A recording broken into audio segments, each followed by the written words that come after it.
What's going on, everybody? My name is Aiden and welcome back to another video. Ladies and gentlemen, today we are going to be discussing a little bit more business that the Chicago Bulls did during this draft period. And no, it's not what we wanted. We didn't necessarily, see the Bulls try to trade into the draft again and maybe go for a Kyle Filipowski or whoever we may be interested in.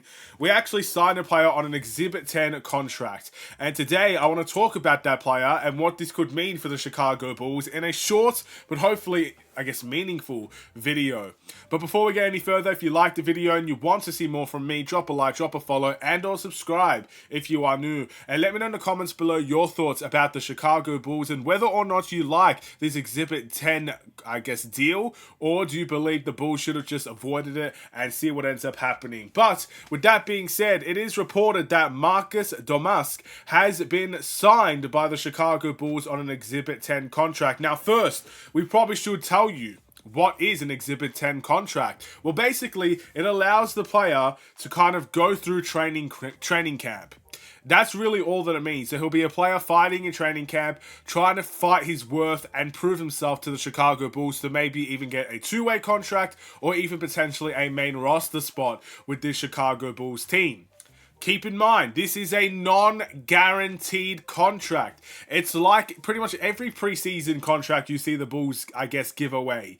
They're fighting for the training camp spots, they're fighting for the preseason spots, but at the end of the day, only 15 men can be selected as the main team, and I believe only 2, maybe 3 two-way contract spots can be selected. So it's a very limited number, ladies and gentlemen. And ultimately, as interesting as this signing may be, you have to realize this may not be a permanent signing. So don't get all too excited now, ladies and gentlemen. Let's wait and see what he ends up doing in training camp. Let's see what he ends up doing since then.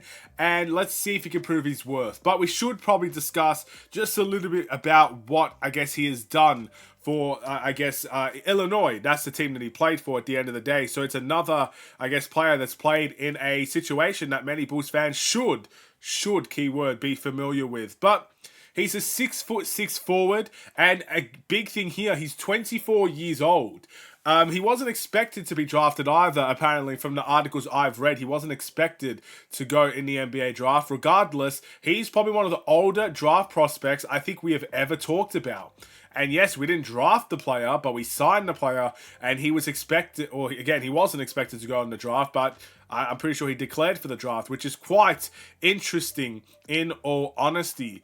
But looking at his stats, he averaged around 15.9 points per game and 5 rebounds with 3.9 assists, shooting 45% from the field, and his three-point percentage sits roughly around, at least for this season, which is not great, 29.7%. Now, previous seasons before that, I'm just looking at it here, he averages around 34-35%, which is a little bit closer to league average, which is what I'm hoping, again, if he's going to be a Chicago Bull, is what I'm hoping he could be.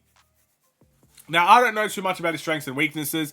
I personally didn't go too much in detail about that, but I do find it interesting who the Bulls are giving a chance to. So we gave a chance to someone that is 24 years old, probably the older draft prospect in the entire draft, and we're giving him a chance to kind of make his place known, fight for his spot. And I don't have a problem with it whatsoever. Again, I don't mind players fighting for their spot. I think the two-way contract spots are definitely an open avenue for him, and it's not a guarantee that any of our two-way contract players remain as a two-way contract player. So yes, I'm fine with this. An Illinois player, I'm fine with that. Let's see what he can end up doing. If he can earn his way into a contract, that's great. And at least he's going to get the opportunity to do so. So fair play. And we'll have to just wait and see how things go from there. Now, there's a lot more other news, ladies and gentlemen, but I'm going to probably get to it in another video. I just wanted to make this solely based on the business that we did in terms of the draft. But again, there's so many things I haven't talked about yet. I haven't talked about Josh Giddey's press conference. I've watched it. I haven't really got a chance to talk about it. I would like to talk about it. Obviously, AK spoke after the draft. I would like to talk about that as well. Rumors about Nikola Vucevic being on the trading block. Look, as someone that's called this months ago, I would like to talk about that as well. So there's a lot that I would like to talk about, and ultimately, we'll get around to it. Again, Free agency's kicking off very soon as well, so we also need to talk about free agency prospects. And do we even need to make any big signings in free agency? If we're going to go younger, do we need to go and splash the cash on someone? Do we keep DeMar DeRozan? Do we keep Nikola Vucevic? There's so much that we need to talk about, but I'll leave it for now, and I will see you in the next video.